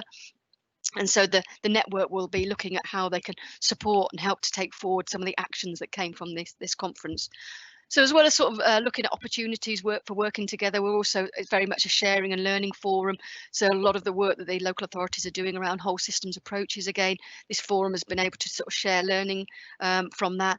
And certainly through the pandemic, it's been a really valuable forum, and where the forum has previously met on a quarterly basis, we went from sort of in the early days of the pandemic meeting weekly to now meeting every 3 weeks, and it's been really valuable in sharing a lot of the work that the local authorities were doing really rapidly around sort of food insecurity. So a lot of that work where folks were shielding, making sure all of the food parcels, making sure people got the food they needed, looking at development of home-based exercise programs, and really getting again that out to people and advising people to be able to do exercise at home. So lots going on there, and we work a lot with our universities as well in terms of also how we translate some of the evidence into practice, but also how we can actually inform the evidence in some of the work we're doing in the North East. just go on to my next slide, please. So I suppose that the sort of call to action is really, if you haven't got involved in any whole systems approaches with your local authority and you'd like to, you know, get in touch with me and I can put you in touch with your Healthy Weight public health lead. So it is just that call that it's everybody's business, and we've got real opportunity with COVID, I think, to really raise the profile of obesity and how we work collaboratively around that. And I suppose that's quite timely now to really pass over to Ruth, who's going to give you I suppose a summary of some of the work they're actually doing in Northumbria. Thanks. Hi, thank you. Hi everyone. I was just going to talk about the Active Hospitals pilot that we are developing in Northumbria Healthcare Trust, and share a bit more information about the National Active Hospitals programme, the opportunities to promote physical activity, particularly in secondary care, the training that's available for healthcare professionals, and the model that we've developed. Next slide, please. So this is phase 2 of an Active Hospitals pilot, and we're absolutely delighted that Northumbria has been selected as one of 4 secondary care providers in the country to take part in a 2-year pilot. It's part of Moving Healthcare Professionals programme, and it's about healthcare professional knowledge and skills to have physical activity conversations, trying to better understand what works, and then what can be shared and for other secondary care trusts to benefit from this in terms of it being sustainable and scalable. And it sort of sits alongside within Moving Medicine, which is a fantastic website. Within there, you'll find an Active Hospitals toolkit. And I would encourage you, if you get a chance, to have a look at that. Next slide, please. So the outcomes for the phase 2 of the pilot are to improve clinical and quality of life outcomes for people living with long-term conditions and perhaps one or more long-term condition. It's about looking at the culture and changing the culture in secondary care settings about the importance of physical activity, and so that it sits alongside smoking and alcohol. Looking at different approaches, and the other trusts are North Tees and Hartlepool, so it's great for the North East that we've got 2 secondary care trusts in the pilot. Sheffield Children's, who one of their pathways is oncology, and Nottingham University, who have a very strong sport and exercise medicine department. So they're 4 very different approaches, but actually that's what's going to be the strength of it, because it will complement, the 4 different models will complement each other as well. And there will also be community of practice events. They are due to start in April, and that's where some of the knowledge and learning is shared, and that will be shared to anybody who signs up to be part of that community of practice. And so there will be further information that comes from Public Health England about that. Next slide, please.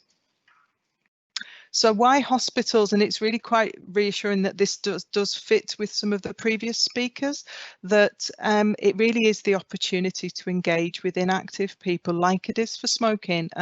People with long-term conditions are twice as likely to be inactive. It's a teachable moment that's been mentioned before, but we have an opportunity to prepare people for a lifetime of activity, and reduce some of the risks of long-term conditions, improving physical, mental well-being and social health. So whether that's a diagnosis of a condition, starting treatment, becoming a carer, can all be triggers for becoming more active. And as healthcare professionals, we're uniquely placed to support inactive people. We know that the advice is trusted and accepted from healthcare professionals, and in our model, it has all been about embedding physical activity in a brief quality conversation and embedding that into existing pathways of care. Next slide, please. So the opportunity for us really in Northumbria is from the reach and the touch points that we have. So we have an average of over 2 million patient contacts each year, over 340,000 outpatient appointments, and we have just over 11,000 members of staff. So active hospitals is not, for us, it's not just about the patients, it's also the offer and the support to our staff as part of a wider staff wellbeing programme, and it's about making physical activity the easier choice for all. Next slide, please. This sits within, at the heart of our model is making every contact count, which I think was mentioned previously, and we do have in the region free Train the Trainer MEC training program, and I've added in the contact there because if people are interested in being trained, and the reason for this is it's about making every contact count and all those opportunities that we have, and we know that to get one inactive person to meet the recommended activity levels, then doctors need to advise 12 patients. So we definitely have opportunities, and the benefits are wide-reaching of increasing activity levels for the individual. Next slide, please. So this is the model. I wasn't going to go into too much detail, but at the heart, at the very bottom of that is MEC, and the making every contact count is really the starting point. It then is about the environment that the trust sites, the opportunities to be active in our grounds, but also in signage and the infographics, the messaging about being active up on corridors and in outpatients departments, on wards, for example. And we will have a really strong trust campaign, communications campaign for that. The big part of the whole active hospitals is the healthcare professional training and increasing their knowledge and skills and confidence to have a physical activity conversation, and increasing the frequency of those conversations and supporting that with either signposting. We have health coaches that will be working into the pathways.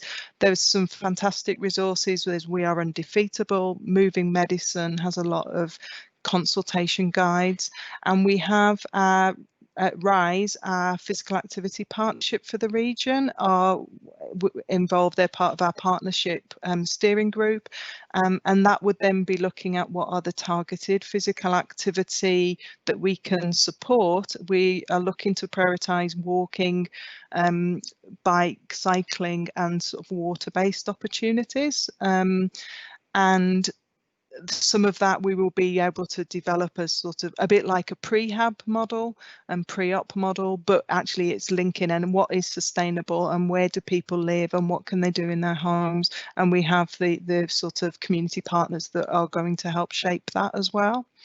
Next slide, please. So the suggested pathways for our active hospitals model, I should say it's a 2-year pilot. It's in the sort of, it will probably go live from January, but the contract was awarded in October, so we're working with NHS Transformation Unit, who are leading on this. And within our model, you can see the suggested pathways, and within that we include in living with and beyond cancer, and also active ward, which is part of care of the elderly, and staff wellbeing. Next slide, please. So progress to date, we've got capacity secured. It doesn't really come with a lot of money because it is meant to be scalable and sustainable. But the capacity we have is we have the lead public health consultant in the trust, Judith Stonebridge.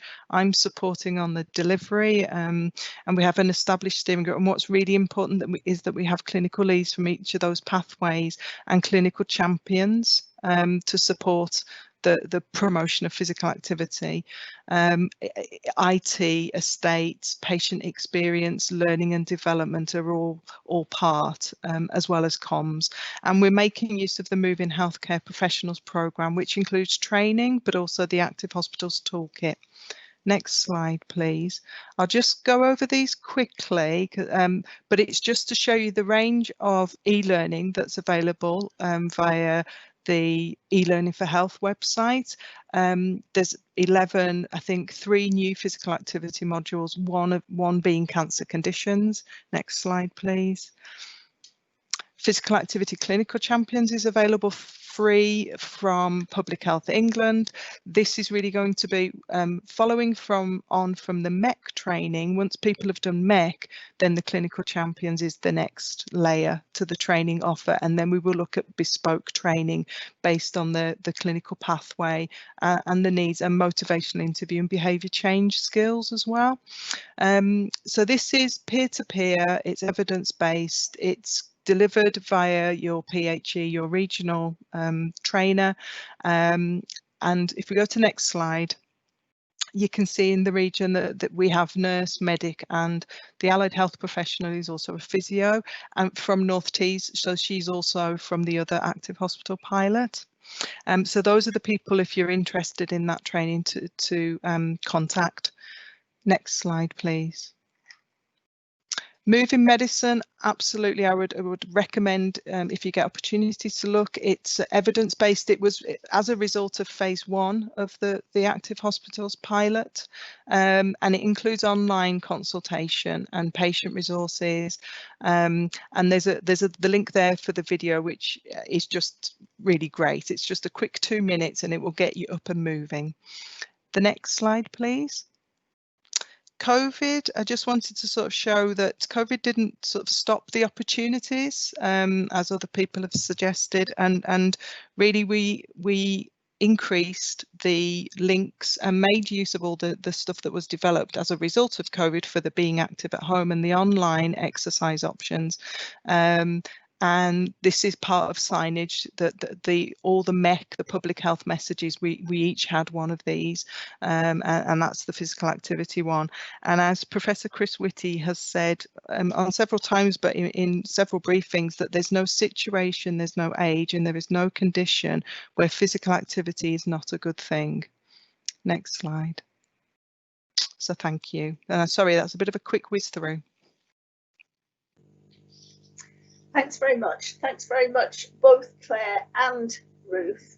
That was fantastic. We are running slightly behind time. I just want to very quickly remind people that you can put a question in the question and answer box. It's at the top right-hand side of your screen, and it's not terribly visible, so you might have to search for it a little bit. But if you could do that, we'll make sure we address all the questions that are asked. That was a superb presentation because it's really beginning to coalesce all the subjects we're talking about today, because there are lots of common themes coming out for me. So thank you, both of you. I'm going to move on very quickly now to introduce Sarah Holtz, who's Programme Manager for the NENC Alcohol Network, and Colin Sheffel from Balance, and they're going to talk about the impact of alcohol and cancer inequality. So over to you, Sarah. Yes, so I'm Sarah Holtz. I'm the Alcohol Strategic Manager for the North East and North Cumbria ICS. Yeah, I'm pleased to be able to present today, particularly as the Northern Cancer Alliance has been integral to supporting the alcohol programme through the funding they provide. So alcohol has been identified as one of the priorities for prevention for the ICS, and what I will do today, I'll set out some of the context and evidence and give a brief overview of what the ICS alcohol programme is doing. So as I mentioned, there was meant to be a couple of colleagues joining me this afternoon, but I think what we'll do is try and somehow send those presentations out to you or set up another session, because Colin Shevels, and who's the Director of Balance, and Colin Angus, who's part of the Sheffield Alcohol Research Group, were meant to kind of be talking about calls to action in various ways that you can be involved. So just to give a bit of context around alcohol harms, if I could have the next slide, please. So we know that nationally, alcohol is the leading risk factor for ill health, early mortality and disability for those aged between 15 and 49, and that alcohol is a risk factor in many health-related conditions, including cardiovascular disease and cancer. And harmful alcohol consumption is incredibly costly to society as a whole in many ways. as well as the NHS, where it's estimated to cost about 3.5 billion a year. And in the North East, we experience a higher than average rate of alcohol harm, including hospital admissions. But running alongside this, it's really key to know that we actually know that people aren't getting the support that they need, with an estimated 4 in 5 alcohol dependent adults actually not accessing treatment. Could I have the next slide, please?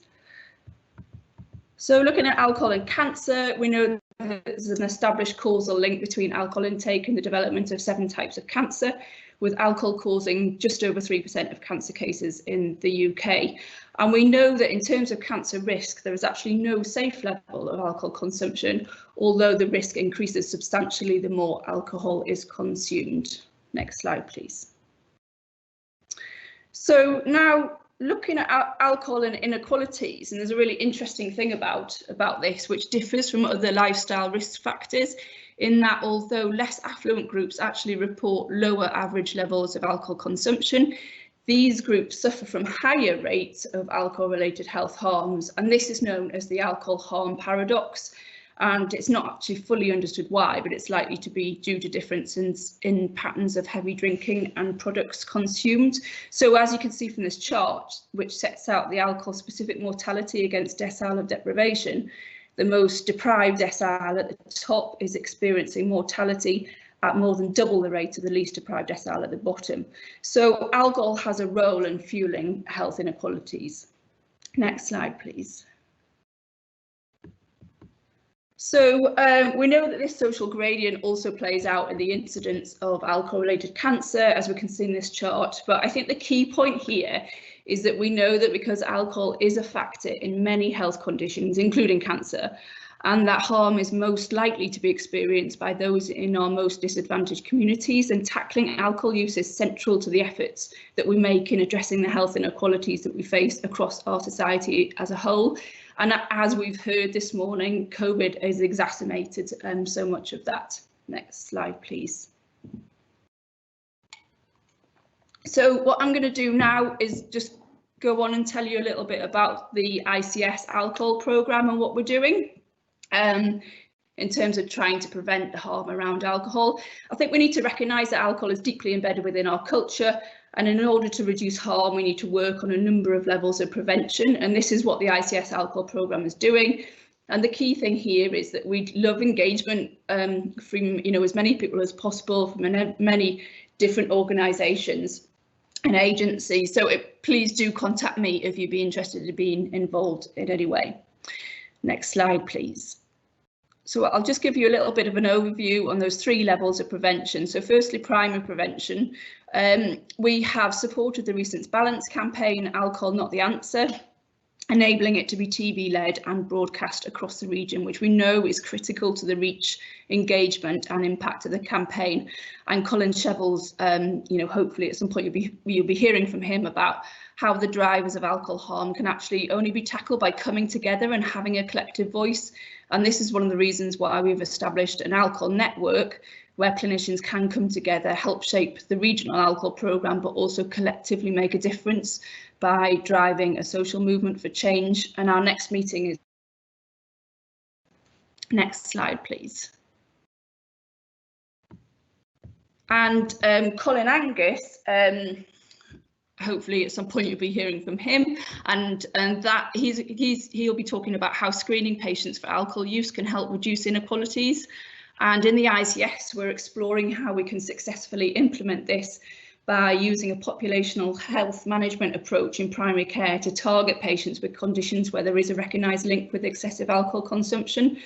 But we know that the workforce needs to be able to access training, resources, and also know where to refer patients. And so we're looking at developing an online resource hub, a kind of regional one-stop shop for alcohol resources, where this information can all be brought together. Next slide, please.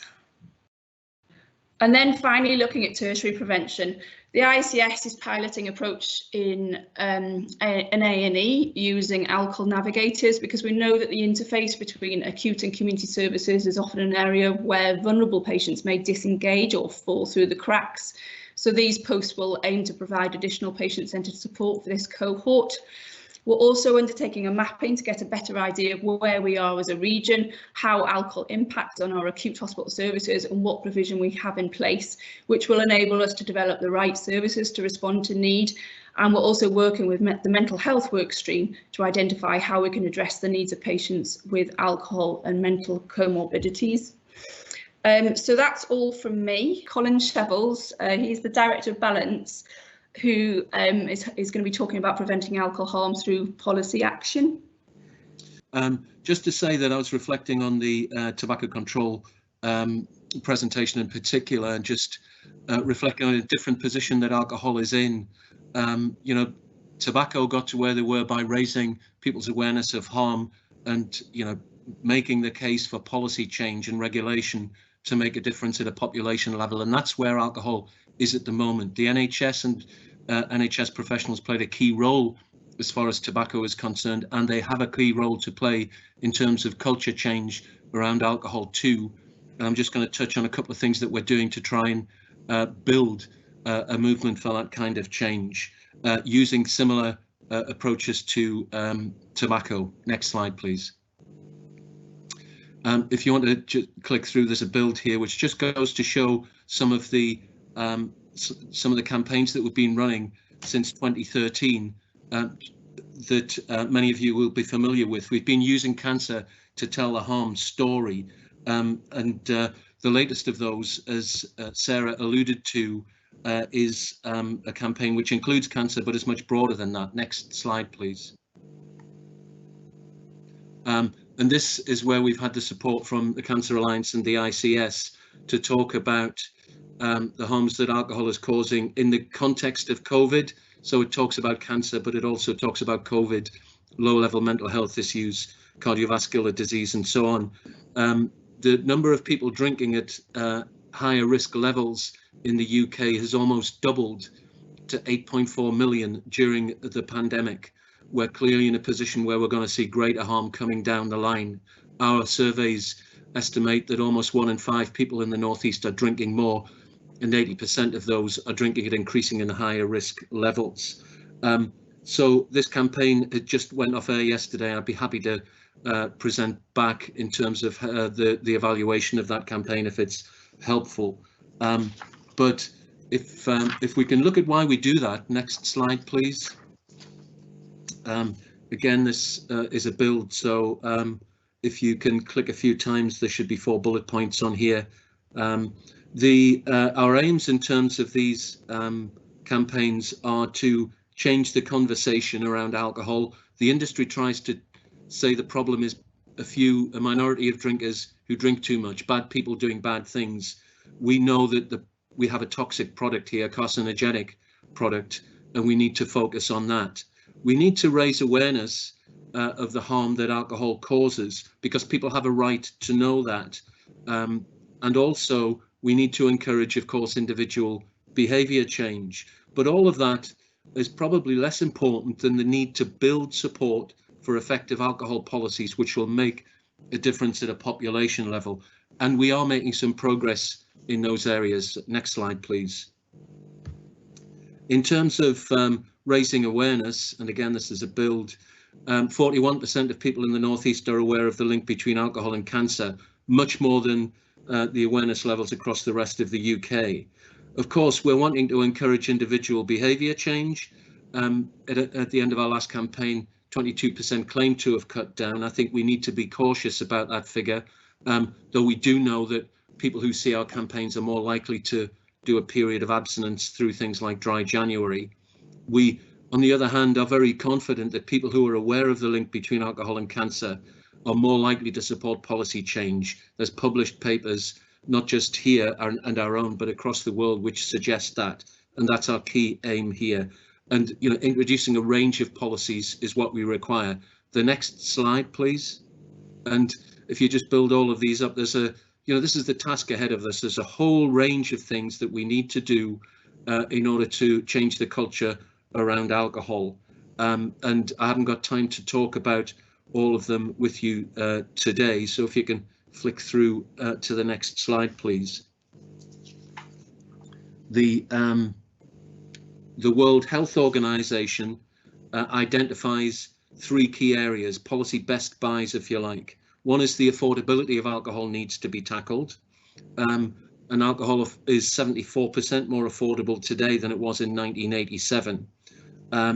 It also talks about the availability of alcohol, how many places it's sold in, how many hours of the day it's sold, and it talks about marketing bans and the need to reduce the desirability of alcohol, particularly in terms of protecting children. I'm going to just touch in on affordability given the time that we have. Next slide, please. There are two measures that we look at in terms of reducing alcohol's affordability. One is minimum unit price and another is alcohol duty. I'll touch on alcohol duty at the end. Minimum unit price you'll have heard of, which is really about setting a baseline price for alcoholic products based on their alcoholic content. It gets rid of the cheapest, strongest alcohol, if you like, or increases the price of it significantly. It was introduced in Scotland in May 2018. And early indications are that we're seeing some progress. Alcohol sales in the first 9 months since the introduction of minimum unit price in Scotland reduced 3%, 3.6% actually. At the same time, sales increased in England, Wales by 2%. And those sales seem to be falling particularly amongst heavy drinkers. So this is a targeted measure, which is exactly what we need. Also, the latest figures on alcohol-specific deaths, which came out last month from Scotland, show that they've fallen in 2019, the first sort of 12-month period since MUP's introduction. They've fallen by 10%. Now, it's too early to say that's a direct result of MUP. More work needs to be done, but it's certainly a good indication. Next slide, please. Modelling on MUP on a 50p per unit level, same as Scotland, has been carried out in the northeast, and again it looks very promising. We're talking about 2,000 deaths being prevented over 20 years in the north of England. In England, and half of those, sorry, that is the north of England, and that's about 50% of all of the deaths that would be prevented across England as a whole. So tackling that north-south divide, if you like. It's really targeted. This research shows us how targeted it is. 90% of alcohol sold in the northeast and North Cumbria that's sold at under 50p is consumed by people drinking above the low-risk drinking guidelines. That's why it's such an attractive measure for us. And that this research indicates, if you flick a couple of bullet points on, that consumption would fall in the northeast by 8% almost, slightly less in Cumbria with the introduction of the 50p minimum unit price. Next slide, please. The really interesting thing, I think, is its the interplay with deprivation. We know that because of the harm paradox, deprived groups don't drink more, but they do suffer greater harm. What you'll see from this chart here is the higher risk drinkers are the red bars. Their consumption levels reduce significantly more than others, but it's divided into quintiles of deprivation. The most deprived is on the right, and you can see the most deprived higher risk drinkers will reduce their consumption the most. And of course that plays out in terms of health consequences. Next slide, please. If you look at alcohol attributable deaths, most of the deaths prevented come amongst higher risk drinkers, but a disproportionate amount come from the most deprived groups, both in higher risk and the yellow increasing risk drinkers. So this will help us tackle health inequalities. Next slide, please. If you just click on 4 bullet points here, I just wanted to touch on the alcohol duty review. An alcohol duty review is underway by the government.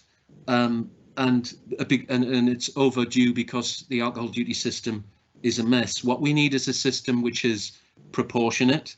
Currently, alcohol duty raises £12 billion a year, but alcohol harm costs at least £27 billion a year. It needs to be a system which is scaled so that stronger products pay more duty, and that's not currently happening at the moment. It needs to be consistent with products of the same strength in different drinks categories paying the same amount of duty. Again, that doesn't happen currently. and it needs to be uprighted. We need to get away from the bun fight that happens every budget day in terms of duty being increased or not. Alcohol duty has been frozen or reduced every year since 2012, and that will cost the Treasury somewhere around £13 billion in revenue. I'm just going to sum up there just to say that these changes that we need don't happen. You can work with us to get involved in the MUP campaign. We're working with national groups around the country to do that. And you can also get directly involved in the next stage of the consultation around the alcohol duty review. You know, in terms of culture change around tobacco, the NHS and NHS professionals were in the vanguard of that, championing that change. And we need that to happen too. The voice for alcohol and the voice of NHS professionals is to the fore in our latest campaign, and that was great. We need to happen more, and we're looking for your support with that. I'm sorry that's been really rushed. I've just scratched the surface, but I'm happy to come back and talk to you again about that, or if anybody wants to get in touch with me, please do. Okay, thank you so much. Thank you, Sarah and Colin. This presentation has brought everything together and given us a picture of how smoking, obesity and alcohol impacts on cancer and COVID. It's a triple whammy, really. Now, what Pam's put in, we have got a question from a layperson who's asking what do we do about bringing these three areas together, to meet together and discuss it together. It does happen already, I think, but what Pam is intending to do is to bring everybody together again in January, where we can take forward what we've heard today in order to make sure it's all working together, if you like. So I think that's probably a good way to carry forward all the fantastic stuff that we've heard about today.